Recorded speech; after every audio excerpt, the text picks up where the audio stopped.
All right. Okay, here we go. This is not something I'm usually comfortable talking about. I don't get into this realm too often, but it is important that we discuss what we are going to discuss tonight. So, today we're exploring sort of the softer side of heroism and being heroic, right? Being heroic is not just about fighting, smashing weights, consuming protein, although that is like the driving force of what's so cool and sexy about it are those things.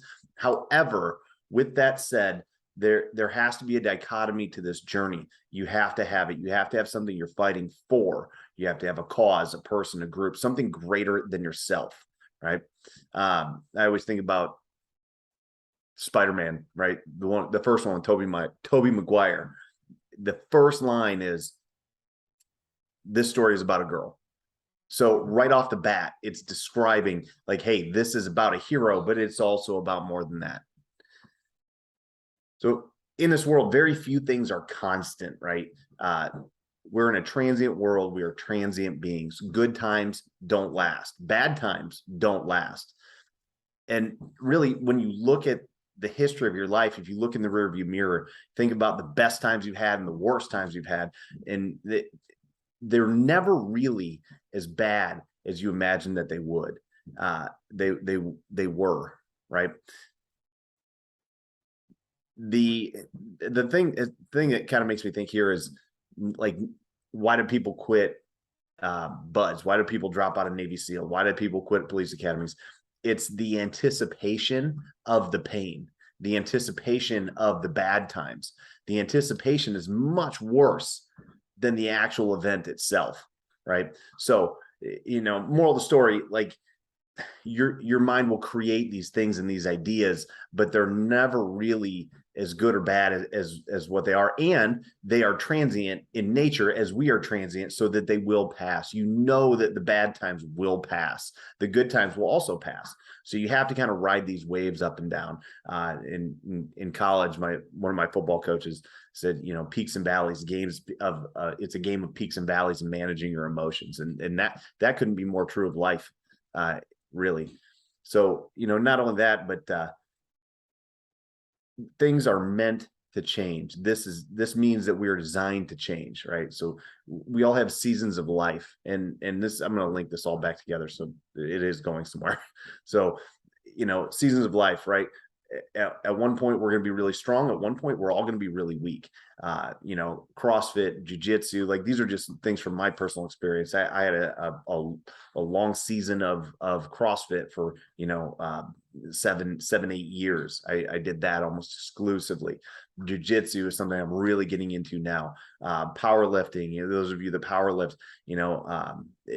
being injured, that's a season. Being young is a season. Being old is a season. It's meant to change, and we are meant to change, and we are meant to progress through life, right?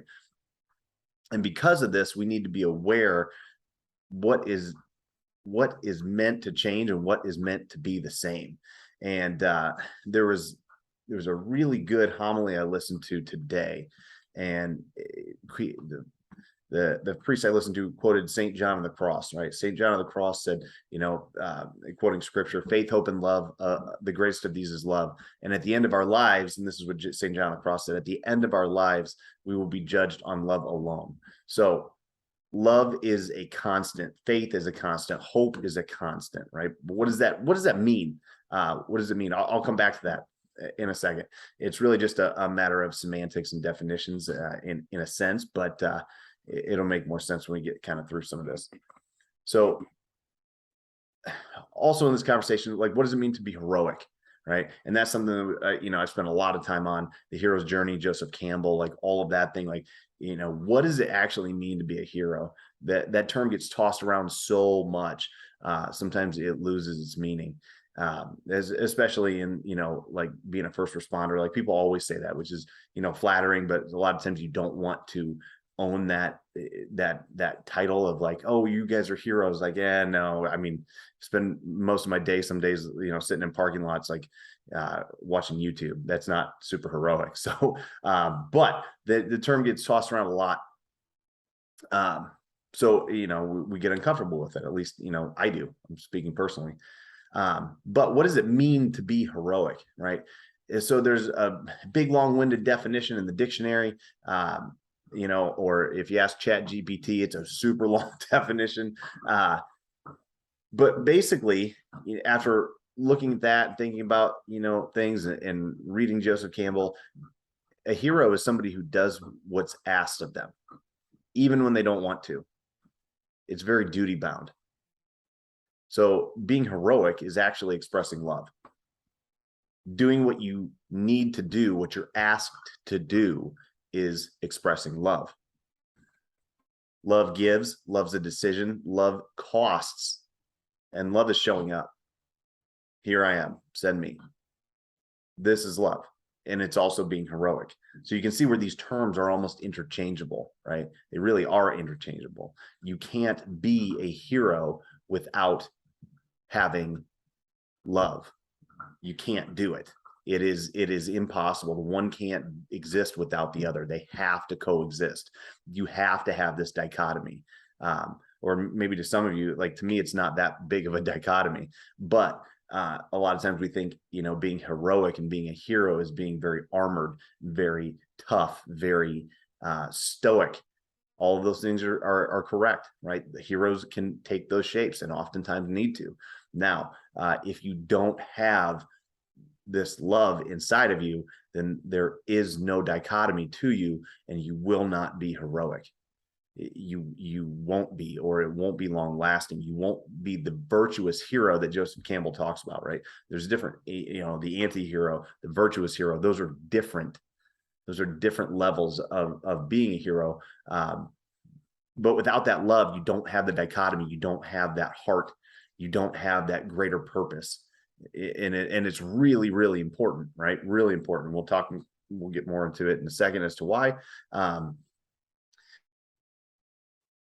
So love for self, right? This is kind of a side note, but I think it's worth talking about, because we've mentioned before, like you have to put yourself first in some context, right? You have to put yourself first so that, like, you're not being a martyr, and you're not like putting your workouts aside so that you can go take care of everyone else. Because at some point, like, that will catch up with you. We talked about that before. You have to put your oxygen mask on first, right? You have to physically take care of yourself. If you don't, you lose the capacity to help.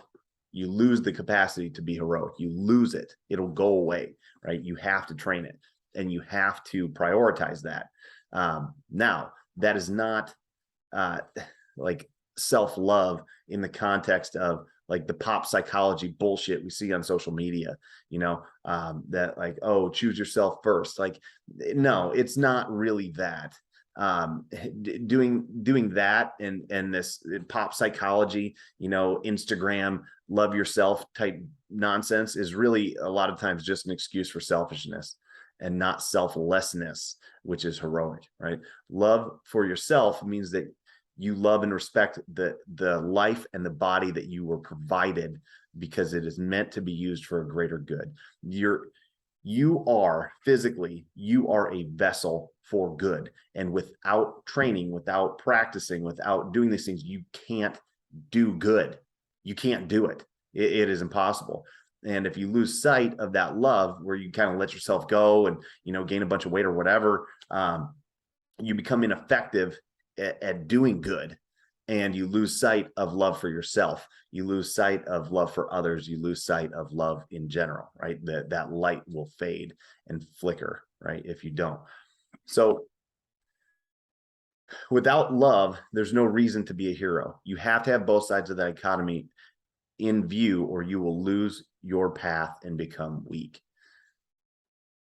So if we wrap this into goal setting, if we wrap this into planning, if we wrap this into motivation, consistency, I've got some videos that talk about the 5 whys, which, or whatever self-help book that I'm reading or you guys are reading, it's all kind of the same. It's just rephrased differently. And really, it all comes down to love. Like, what in your life do you love so much that you are working like a madman to become a stronger hero, to become more heroic, right?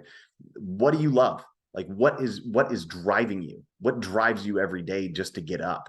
And we can cut away all that, the nonsense of, like, not nonsense, but all the kind of fluff of, like, oh, well, why is this important to you? Oh, why is that important to you? And those are good tools to kind of like get to the root of why you want to create change. But if we really cut to the chase, what do you love in your life? And that is going to be what gets you out of bed. It's your love that'll get you out of bed in sub-zero temperatures to train. It's your love that keeps you going when you want to quit. It's your love that builds heroes. And right now, I guarantee whatever you're picturing right now is that person, that group, that mission, that whatever, right? That's what's pushing you to come stronger and better. So whatever that is, you have to remember that, and you have to get after it, right? For that reason, for that love, right? So, there you go. Quick, concise, to the point, hopefully, but without this conversation, we don't have heroes. Without that, you don't have a hero's journey. You are not going to become heroic without it.